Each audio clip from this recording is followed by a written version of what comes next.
You're listening to the Anesthesia Patient Safety Podcast, the official podcast of the Anesthesia Patient Safety Foundation. We're bringing you the very best from the APSF newsletter and website, as well as the latest information in perioperative patient safety. Thanks for joining us.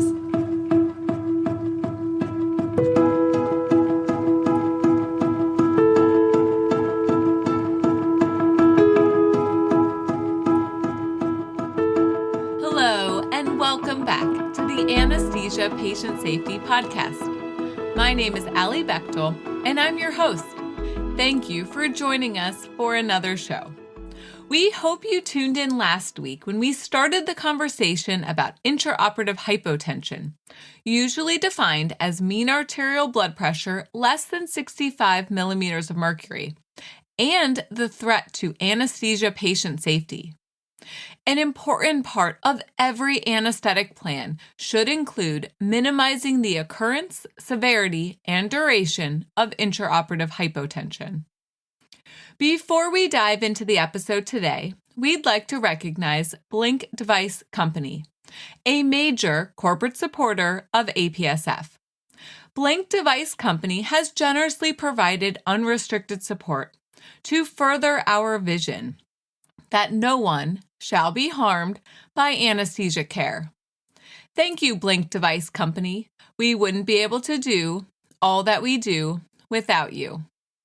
Our featured article once again today is Intraoperative Hypotension, a public safety announcement for anesthesia professionals by Amy Yerdon, Matt Scherrer, and Desiree Chappell.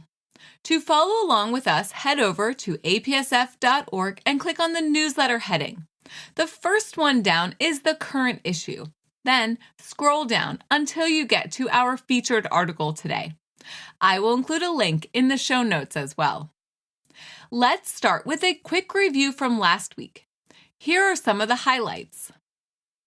Intraoperative hypotension is a big threat to anesthesia patient safety. It is associated with postoperative complications including acute kidney injury, myocardial injury after non-cardiac surgery, delirium and stroke, as well as increased morbidity, mortality, and hospital readmissions. Intraoperative hypotension occurs when the blood pressure drops below a safe threshold, leading to end organ hypoperfusion. Here are some blood pressure thresholds to keep in mind. MAP less than 65 for longer periods of time, or any MAP less than or equal to 55, since these are associated with an increased risk for adverse postoperative outcomes. Monitoring blood pressure may be done with intermittent non-invasive blood pressure cuffs, which may allow hypotensive events to remain undetected for longer duration. Continuous blood pressure monitors are available with an invasive intraarterial line or a non-invasive finger cuff device. Benefits for continuous blood pressure monitoring include less blood pressure variability, improved hemodynamic stability, detection of hypotensive events that may be missed by intermittent blood pressure monitoring, earlier recognition and treatment of intraoperative hypotension, and an overall reduction in intraoperative hypotension. And now we are ready to get back into the article right where we left off. Remember, an important part of every anesthetic plan should be to minimize the occurrence, severity, and duration of intraoperative hypotension. At the same time, we must be careful to avoid inappropriate fluid and vasopressor administration, which may lead to end organ damage as well. This seems like a good time for a literature review. Check out the show notes for the citations. First up, we have the article by Ariyarathna and colleagues. This is a retrospective cohort study of elective non-cardiac surgery patients over the age of 65 years old who developed acute kidney injury within 48 hours of surgery.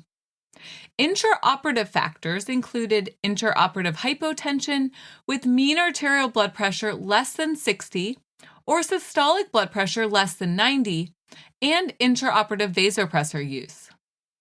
The results revealed that the majority of the hypotensive events were short, lasting less than 10 minutes, while vasopressors were used in the majority of cases at almost 85%.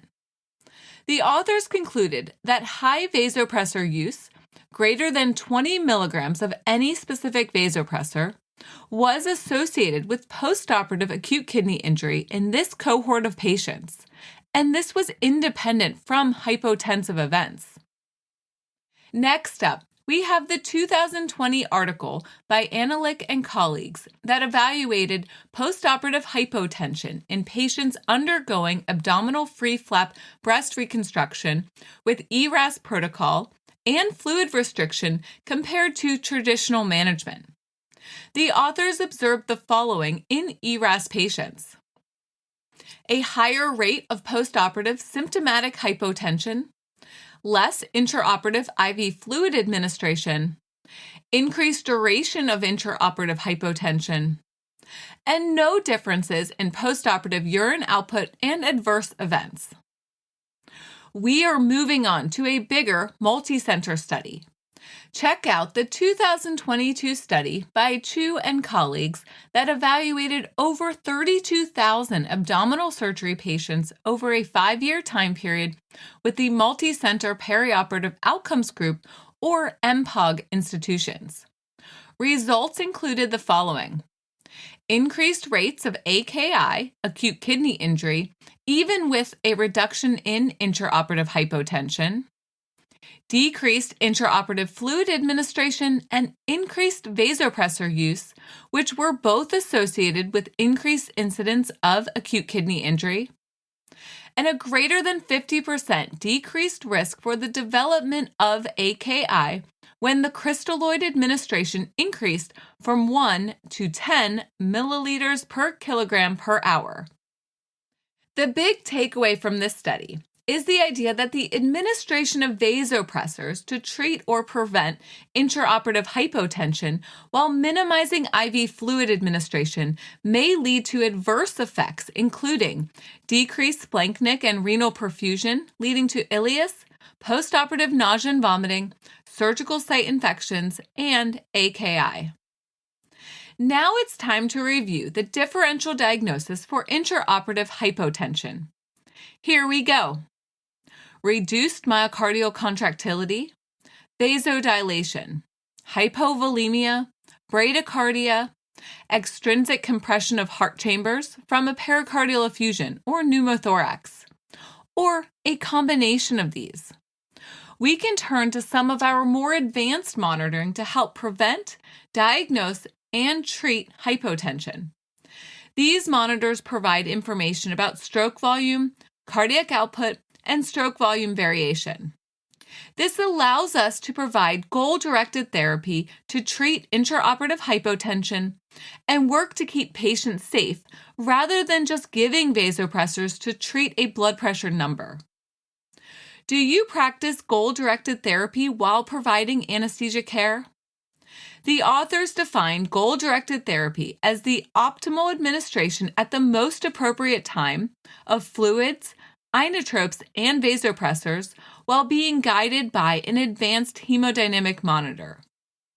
The goal is to optimize tissue oxygen delivery and prevent organ hypoperfusion with treatment for a specific endpoint. Check out Figure 1 in the article for a visual representation of goal-directed therapy. The top of the chart is goal-directed therapy. The next row branches into the two strategies of goal-directed hemodynamic therapy and goal-directed fluid therapy. The row below that includes the interventions of fluids, inotropes, and vasopressors for hemodynamic therapy and fluids for fluid therapy. The hemodynamic variables that can be used to help guide fluid therapy include stroke volume and stroke volume variation. You can use cardiac index to help guide inotrope administration and systemic vascular resistance to guide vasopressor administration. If we look a little closer at goal-directed fluid therapy, we see that the goal is to identify which patients are preload dependent and will respond to a fluid bolus with an optimized position on the Frank-Starling curve. We can use advanced hemodynamic monitors to assess fluid responsiveness. According to the 2020 Perioperative Quality Initiative Consensus Statement on Intraoperative Fluid Management, assessment of fluid responsiveness is the safest and most effective way to guide fluid therapy. It is vital to optimize stroke volume with appropriate administration of IV fluids to maintain circulating volume and gut perfusion to help decrease postoperative complications. If we look a little closer at goal-directed hemodynamic therapy, the goal is to maintain mean arterial blood pressure and avoid intraoperative hypotension. Goal-directed therapies have been shown to decrease morbidity, mortality, and postoperative complications. This is an important step for helping to keep patients safe during anesthesia care. Let's turn our attention to the FEDORA trial.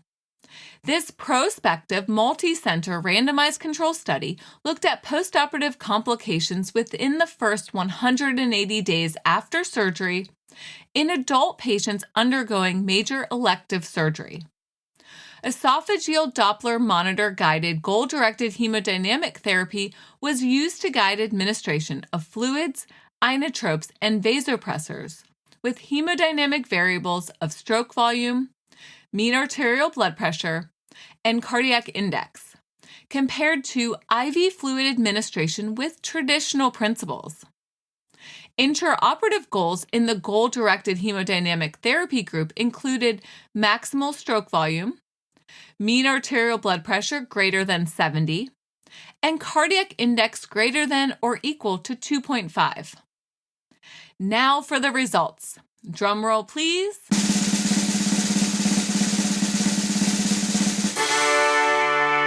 450 patients were included, and there were less complications and shorter hospital length of stay in the goal-directed hemodynamic therapy group, as well as less acute kidney injury, pulmonary edema, respiratory distress syndrome, and wound infections. There was no significant difference in mortality between the groups. When high-risk patients are managed with goal-directed hemodynamic therapy protocols, there was a decreased risk for postoperative organ dysfunction. Elderly patients undergoing spine surgery can also benefit from goal-directed therapy with less intraoperative hypotension, postoperative nausea and vomiting, and delirium, according to the 2018 study by Zhang and colleagues. Multiple studies have demonstrated that goal-directed therapy can be used to decrease intraoperative hypotensive events and benefit patients undergoing surgery and anesthesia care, from low-risk patients all the way up to the highest-risk patients.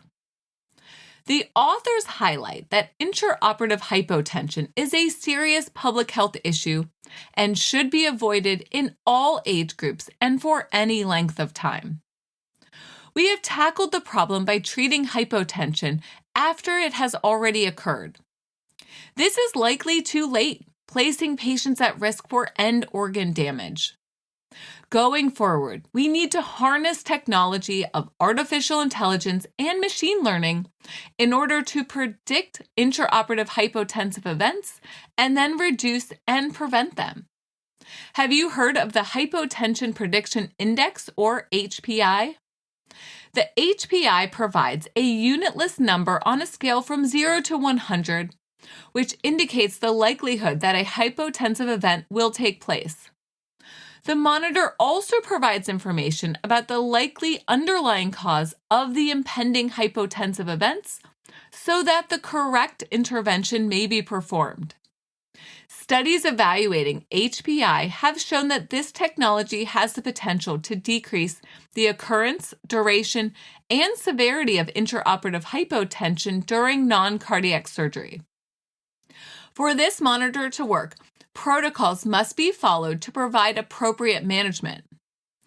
This is a good example of how reducing practice variation with protocols can help to decrease intraoperative hypotension. Anesthesia professionals are charged with minimizing intraoperative hypotension. How can we do this? Check out Figure 2 in the article for a next step guide to help us achieve this. These are all actionable items. It starts with a call to action. Then we must measure rates of postoperative acute kidney injury. Reporting is important, and facilities must report outcomes to frontline anesthesia professionals. We need continued education on intraoperative hypotension. Increased and routine use of continuous hemodynamic monitoring when it's available or applicable. Use of predictive algorithms for hemodynamic management. And finally, protocolization to reduce practice variation. The authors leave us with the call to action that intraoperative hypotension is a modifiable risk that we simply should not continue to tolerate. Keep in mind that it is more than just treating the number on the monitor with vasopressors. Goal-directed therapy is an important part of anesthesia care to treat the underlying cause of the hypotension and provide adequate end organ perfusion. We made it to the end of the article. But before we wrap up for today, we are going to hear from Yerdon again. I also asked her what she hopes to see going forward. Let's take a listen to what she had to say. Our hope is to raise awareness of the importance of appropriate intraoperative hemodynamic management. Going forward, we want to emphasize that it's not just about blood pressure, it's about flow and perfusion to the organs. There has been much focus on intraoperative hypotension, or IOH, but we need to recognize that hemodynamic instability is the most important issue and strive to correct the cause of the instability. IOH is just a symptom of the true problem. We need to treat the cause of hemodynamic instability, not just the numbers on the monitor. I envision intraoperative anesthesia care transitioning to continuous blood pressure monitoring, so we can minimize hemodynamic instability so that no patient may be harmed by anesthesia care. This would also allow for advanced hemodynamic monitoring and the potential for predicting and therefore preventing hemodynamic instability and IOH. Thank you to Yerdon for contributing to the show today. We are looking forward to improved intraoperative blood pressure and advanced hemodynamic monitoring as we work towards ultimately the prevention of intraoperative hypotension. If you have any questions or comments from today's show, please email us at podcast@apsf.org. Please keep in mind that the information in this show is provided for informational purposes only and does not constitute medical or legal advice. We hope that you will visit apsf.org for detailed information and check out the show notes for links to all the topics we discussed today. How would you like some APSF gear? We have all new APSF branded vests. You could stay warm while showing your support for the Anesthesia Patient Safety Foundation just by making an annual recurring contribution of $250 or more to the APSF. That's right, individuals making annual recurring contributions of $250 or more will receive a free APSF vest. Plus, these contributions are listed in the quarterly publications of the APSF newsletter and on the APSF website. Check out the donors page over at apsf.org under the donors heading, and I will include a link in the show notes. Just think, you could be wearing an APSF vest while listening to the Anesthesia Patient Safety Podcast. Until next time, stay vigilant so that no one shall be harmed by anesthesia care.